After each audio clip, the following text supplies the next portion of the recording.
Assalamualaikum warahmatullahi wabarakatuh. Bismillahirrahmanirrahim. Alhamdulillahi rabbil alamin. Wa bihi nasta'inu ala umurid dunya waddin. Wassalatu wassalamu ala asyrafil anbiya'i wal mursalin. Sayyidina wa habibina wa syafi'ina wa qurrati a'yunina wa maulana Muhammadin wa ala alihi wa ashabihi wa duriyatihi ajma'in, amma ba'd. Ashhadu an la ilaha illallah wa ashhadu anna Muhammadar Rasulullah wa ufawwidu amri ilallah, innallaha basirum bil ibad. Hasbiyallahu la ilaha illa huwa alaihi tawakkaltu wa huwa rabbul arsyil azim. Qala Allah ta'ala fi kitabihil karim hikayatan an nabiyillahi Musa alaihi salam. Rabbi syrah li sadri wa yassir li amri wahlul 'uqdatam min lisani yafqahu qawli. Para alim, para asatid, para asatidah, para sepuh, para bini sepuh, para tokoh masyarakat, hadirin hadirat sekalian, hafidhoni wa hafidhakumullah. Wabil khusus Bapak Budianto beserta keluarga besarnya, yang semoga beliau beserta keluarga besarnya selalu dalam naungan rahmat, barokah, perlindungan serta bimbingan Allah Subhanahu wa taala. Amin Allahumma amin insyaallah. Kita ini ada yang lupa ini. Pak Haji Imron sakit katanya, nggih. Ah, iya, ini kita doakan, saya lupa ingat ini. Nggih. Napa? Oh, nggih. Oh, masih saudara nggih. Oh, masya jenengan juga nggih. Oh, masyaallah. Nggih. Ini adiknya, adik iparnya. Oh, nggih. Kita doa. Pak Haji Imron, Bumaya. Oh, nggih. Kita doakan untuk Pak Haji Imron. Semoga Allah nukril kasbuli kembali, sehat wal afiat kembali, panjang umur yang mubarakah dalam ketaatan kepada Allah dan Rasulnya Muhammad sallallahu alaihi wasallam. Syafahullah syifaan ajilan, syafahullah syifaan la yughadiru saqaman. Al-Fatihah. A'udzubillahi minasyaitonir rajim. Bismillahirrahmanirrahim. Alhamdulillahi rabbil alamin, arrahmanir rahim, maliki yaumiddin. Iyyaka na'budu wa iyyaka nasta'in. Ihdinas siratal mustaqim, siratal ladzina an'amta 'alaihim ghairil maghdubi 'alaihim waladdallin. Amin. Pantes tadi ada mas-mas yang matanya sipit-sipit. Wah, ini keturunan Salendra nih. Kan Palembang betul ya? Salendra. Oh, putranya. Oh, nggih. Kalau Burita orang mana, Pak? Pak Supri. Kalau Burita orang mana Burita? Burita orang mana kalau Burita? Oh, mana? Mana Majestic itu? Oh, saya pikir orang Palembang juga, bukan ya? Ada campuran. Oh, ada campuran. Oh, ada campuran Padangnya. Kalau Bapak kan Cirebon ya? Iya. Sensus. Baik, bismillahirrahmanirrahim. Pertama-tama tentu mari kita haturkan puja dan puji syukur kita ke hadirat Allah Subhanahu wa taala dengan berucap alhamdulillahi rabbil alamin. Mudah-mudahan dengan hamdalah ini nikmat dari Allah untuk kita ditambah. Karena Allah telah berjanji dalam Al-Quran di surah Ibrahim ayat 7, a'udzubillahi sami'il alim minasyaitonir rajim, wa idh adzana rabbukum la in syakartum la azidannakum wa la in kafartum inna adzabi lasyadid. Jadi kalau kita bersyukur, sungguh nikmat dari Allah untuk kita ditambah. Dan kalau kita kufur, kita diingatkan oleh Allah akan siksa yang sangat pedih. Ini janji Allah, dan janji Allah dalam Al-Quran itu la raiba fih. Tidak ada keraguan di dalamnya. Di antara penjelasan la raiba fih adalah siapapun yang mengamalkan isi Al-Quran dengan keimanan dan keyakinan, maka Allah akan tunjukkan kebenaran Al-Quran itu kepadanya hingga tiada lagi keraguan dalam hatinya. Salawat dan salam semoga tercurah limpahkan untuk junjungan kita Nabi besar Muhammad sallallahu alaihi wasallam. Semoga kita semua diakui sebagai umat beliau. Amin Allahumma amin insyaallah. Saya wasiatkan terutama untuk diri saya sendiri dan panjenengan semua agar kita semua terus berusaha meningkatkan ketakwaan kita kepada Allah Subhanahu wa taala. Karena dengan takwa itulah kita bisa memperoleh derajat yang sangat tinggi dengan sesungguhnya di sisi Allah Subhanahu wa taala. Hal ini didasarkan kepada firman Allah Subhanahu wa taala dalam Al-Qur'an di surah Al-Hujurat ayat 13. A'udzubillahi samii'il 'aliim minasyaitonir rajim.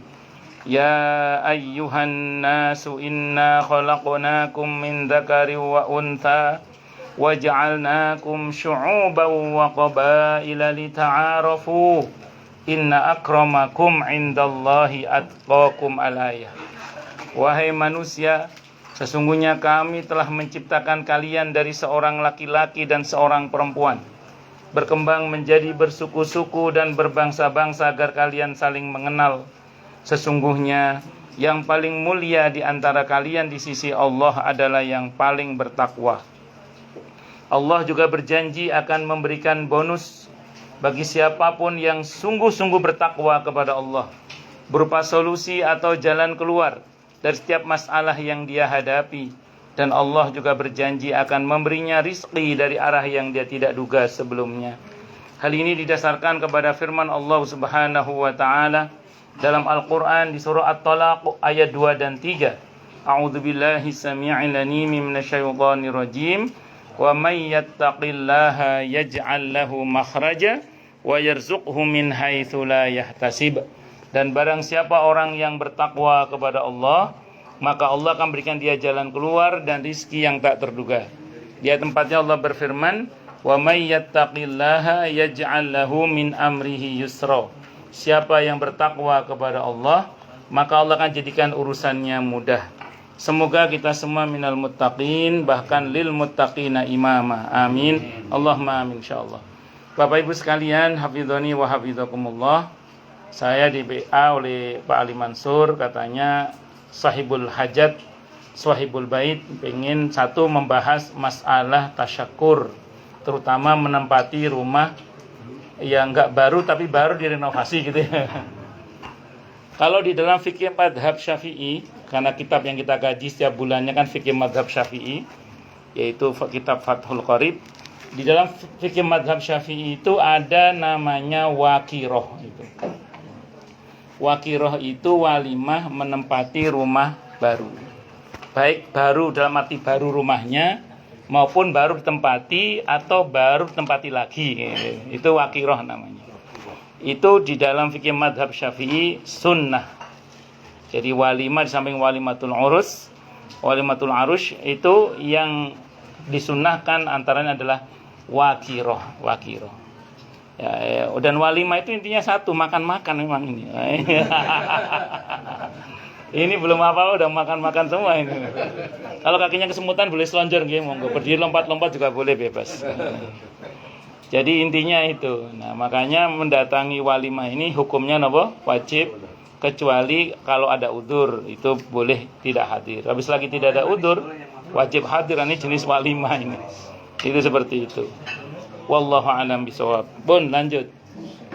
Nah, inti tasyakur ini tentu kita doakan yang pertama, semoga syukurnya Bapak Budianto diterima oleh Allah. Amin. Untuk supaya syukur itu diterima oleh Allah dalam Islam itu paling tidak 3 cakupannya. Yang pertama, asyukru bil lisan. Lisan mengucap alhamdulillah. Saya kira dan saya yakin bahkan Pak Budianto sudah mengucap alhamdulillah. Kemudian yang kedua, asyukru bil jinan, bersyukur dengan hati. Jadi hati mengucap alhamdulillah. Lisan alhamdulillah standar aja. Tapi hati alhamdulillah. Kenapa kok alhamdulillah? Karena di antara makna syukur itu adalah terasa penuh hati ini dengan nikmat dari Allah. Lisan sih standar aja, alhamdulillah. Tapi hati rasanya, alhamdulillah, terasa penuh itu. Nah, itu namanya syukur dengan hati. Saya yakin insya Allah Pak Budianto sudah syukur dengan hati beserta istri. Yang tidak kalah pentingnya adalah asyukru bil arkan. Bersyukur dengan bahasa tindakan. Bersyukur dengan bahasa tindakan ini berarti syukurnya mesti dikonkretkan dalam kehidupan sehari-hari. Dalam kaitan kita diundang ini mensyukuri rumah, ngaten nggih? Nah, pertanyaannya bagaimana ini tindakan konkret mensyukuri rumah ini? Ya, ini paling tidak Pak Budianto ya. Pertama, jadikan rumah ini sebagai madrasah. Jadikan sebagai madrasah tempat di mana ilmu Allah dikaji dan diamalkan.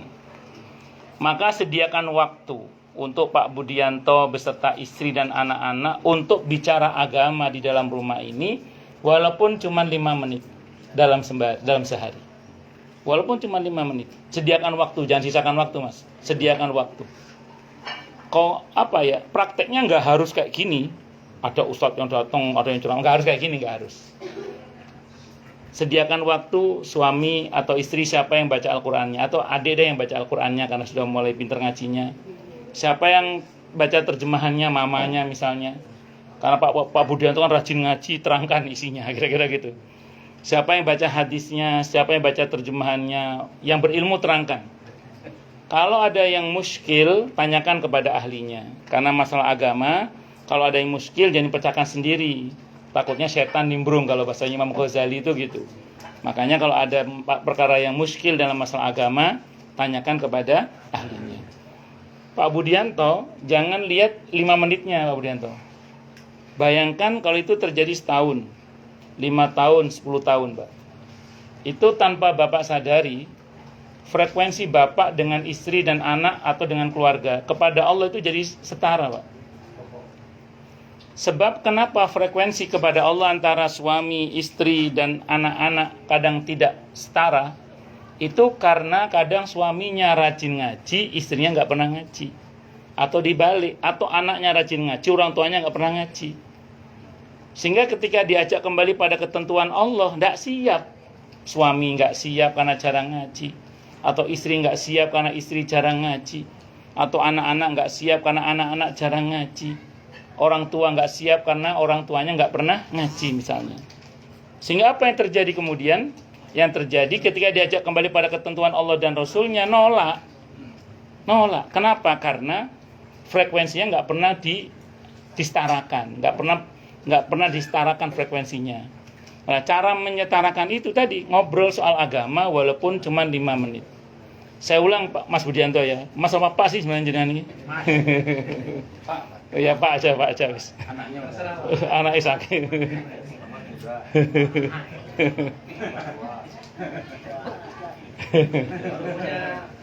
Iya kalau iya berapa 4? Oh alhamdulillah.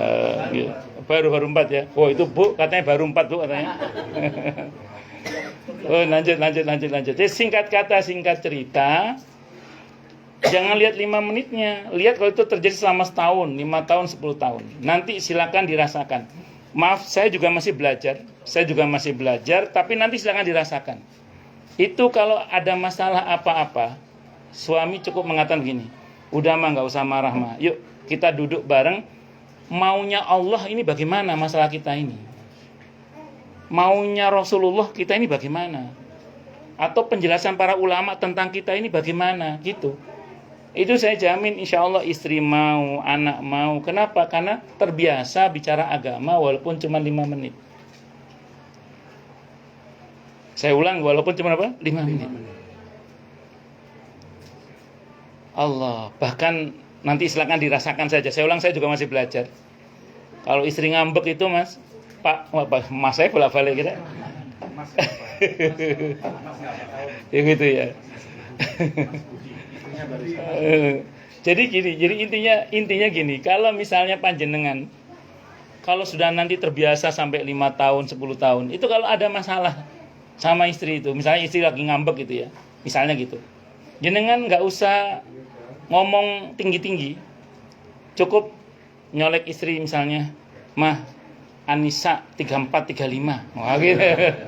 Itu istri udah paham. Astagfirullah, ya mas gitu. Udah paham itu. Begitu suami mau marah, istri cukup nyolek Mas Budi, Pak Budi. Mas, hadis riwayat At-Tirmidzi. Wah, itu udah. Jadi astagfirullah, udah paham itu. Udah ngerti itu. Ya kenapa? Karena udah terbiasa ngobrol soal agama tadi itu. Nanti silakan dirasakan itu. Itu seperti itu. Jadi saya ulang, saya juga masih belajar. Kita semua belajar. Nah, jadi singkat kata, singkat cerita, kalau udah rumah menjadi madrasah, lama-lama insya Allah rumah ini akan menjadi jannah. Jannah itu apa? Surga. Jadi kalau ada pernyataan katanya rumah Nabi itu baiti jannati, rumahku laksana surga bagiku, walaupun katanya ada yang mendhaifkan hadis itu, tapi yang pasti rumah Nabi itu baiti jannati au kama qol, rumahku laksana surga bagiku. Karena Nabi itu kalau safar, kata beliau, safar itu seperti potongan neraka, kata beliau. Berarti kalau di luar rumah seperti potongan neraka, berarti di dalam rumah seperti apa? Surga. Makanya kalaupun riwayat itu tadi mendhaifkan, maknanya sahih lah itu. Dikatakan baiti jannati, rumahku laksana surga bagiku. Itu apakah di dalam rumah tangga Nabi nggak ada masalah? Ada. Jangan dikira nggak ada masalah loh. Di rumah tangga Nabi itu juga ada masalah, jangan salah. Tapi masalah di dalam rumah tangga Nabi tidak ada yang berlarut-larut. Semuanya cepat selesai. Kenapa? Hakimnya Allah, hakimnya Rasulullah Muhammad sallallahu alaihi wasallam. Jadi kalau ada masalah, rujukannya jelas. Jadi kalau ada masalah, rujukannya jelas. Ini maunya Allah, kita bagaimana ini? Maunya Rasulullah, kita bagaimana ini? Jelas rujukannya. Ada Qur'annya, ada hadisnya, ada fatwa-fatwa para ulama yang bisa kita rujuk misalnya. Sehingga masalah cepat selesai. Kalau masalah cepat selesai, apa namanya rumah tangga seperti itu kalau bukan baiti jannati, rumahku laksana surga bagiku? Makanya rumah tangga yang tenang dalam Islam itu menggunakan kata sakinah. Sakinah itu artinya apa coba? Ketenangan setelah adanya gejolak. Jangan dikira rumah tangga yang tenang itu nggak ada gejolak. Maka bagi para jomblowers kan sebagian jomblowers itu kalau membayangkan pernikahan itu kayak dikira pernikahan itu kayak kulkas. Sejuk terus. Padahal kadang ada kompor meduk juga. Atau sebagian bujangan itu menganggap, jomblo itu menganggap pernikahan itu kayak prasmanan, yang milih menu yang enak-enak toh. Padahal ya ada juga keadaan di mana kadang kita kira daging ternyata lengkuas itu ya ada. Iya, ternyata jahe. Allahu Akbar. Rabu kemarin itu saya kuliah subuh kan dikasih makan. Saya seneng sekali itu. Saya ambil banyak. Ya Allah, segede itu ternyata lengkuas itu. Itu bener kuliah subuh hari Rabu itu di Villa Taman Kartini. Ya Allah, ya Allah. Jadi udah saya gigit itu. Subhanallah, ternyata lengkuas. Ya Allah, ya Allah. Wes, balik lagi. Jadi maka rumah akan menjadi jannah insyaallah. Bahkan tidak